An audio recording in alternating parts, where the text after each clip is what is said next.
Welcome everybody to Forza Horizon 5, and today we're taking a look at the 2018 Ferrari FXX-K Evo.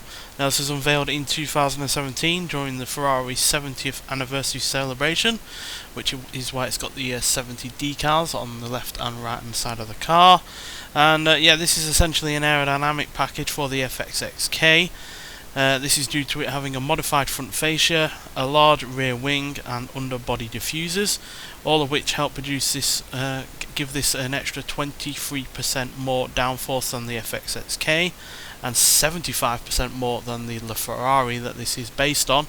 And yeah, this also weighs 31 pounds less than the FXX-K as well. So lighter and with more downforce means this is far better in terms of handling than the FXX-K, which was hardly a bad handling car in the first place. And yeah, as you can see, like the FXX-K, it's very limited in terms of interior comfort or anything like that. This is essentially a an F1 car with a roof in a lot of ways. So yeah, but like the FXX-K, it's still got the same engine, same powertrain, and the same electric motor coupled to the naturally aspirated engine. So 6.3 litre V12 engine with an electric motor producing 1036 horsepower and 663 pounds-feet of torque means that this car that only weighs 2,800 pounds is lightning fast in terms of acceleration, but is able to back up that acceleration and speed with really rather great handling. But needs to be stated, this is not road legal in the slightest. So yeah, you're never going to see one of these out on the open road, but you might well see one of these at the track. But nonetheless, let's get out onto the drag strip, see how quick it goes before we hit the speed camera, and then we'll go on the track ourselves. Right, so here we are at the drag strip, so let's see what this downforce orientated vehicle can do in a straight line. So yeah, like the FXX-K, it's got high revving naturally aspirated V12. Sounds absolutely insane, but it's still really rather quick at the in terms of top speed and acceleration, despite all of that downforce. Like so many downforce orientated vehicles, this isn't particularly great in terms of grip at slower speeds. Can spin it out by just launching it or trying to turn around, but yeah, when you do floor it and you are going at a high rate of speed, yeah, this has all the landing that you possibly ask for. So let's see what it's like around a track, which is where obviously this car's going to be at home. It isn't road legal. Right, so let's look at the stats before we start. So we're in S2 class right at the top end with 998 PI.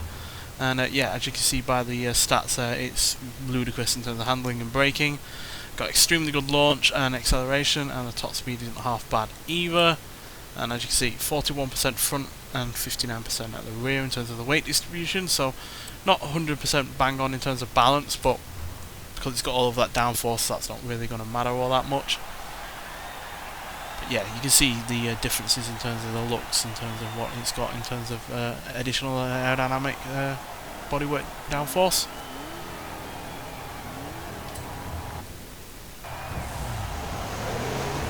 No doubt that this is going to rip up any track it would go on. I'll let you listen to the engine though for a little bit first, and then we'll talk about it some more.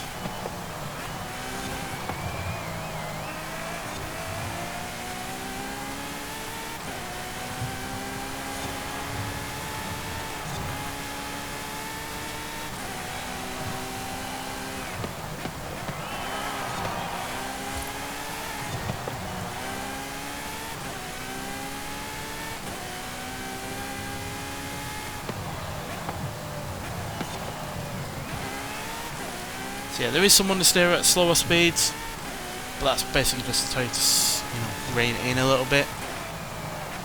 It's always helpful to have an indicator of what the car is doing, and understeer that is noticeable is always helpful rather than it just coming on at random or without warning. So yeah, and this is still really rather quick, even though like I said it's got extra downforce. It's no slower in terms of acceleration over the standard FXX-K, so 0 to 60 in 2.4 seconds, 0 to 104.5 seconds, and an indicated top speed of 220, although the standard FXX-K had a top speed of about 212, which is probably what it's more like. But yeah, indicated on this game at 220, which is yeah, really rather good, and not hard to imagine given all the power that it's got. But the reason I'm doubting that in terms of real life is purely because of all the downforce it's got going on. I don't think 1036 horsepower is quite enough to make it get to 220 given the huge amount of weight that is going to be added onto this car via downforce. But still, handling wise, great. I'm fine with the fact that it has some understeer to tell you to rein it in a bit rather than just coming on at random, like I said. And yeah, sounds good, and it's still just as quick as the standard version as well. So yeah, even though it's not my kind of car, it's definitely something I can respect. Definitely something I can see, being extremely fun around a racetrack, especially against other people in similar cars. And yeah, it's a solid addition to the game, one that we have not had before, new to the Forza series in general, and yeah, new to this game via the car pass. So yeah, we've only got one more car in the car pass before we get the next round of cars, because yeah, we'll probably get 7 or 8 again like we did with the previous time it was updated after the first 3 cars. So yeah, really looking forward to seeing what we're going to be getting up next, but we will be in the new Audi TT for the next car pass review. But nonetheless, thanks for watching, and I'll see you in the next one. Bye.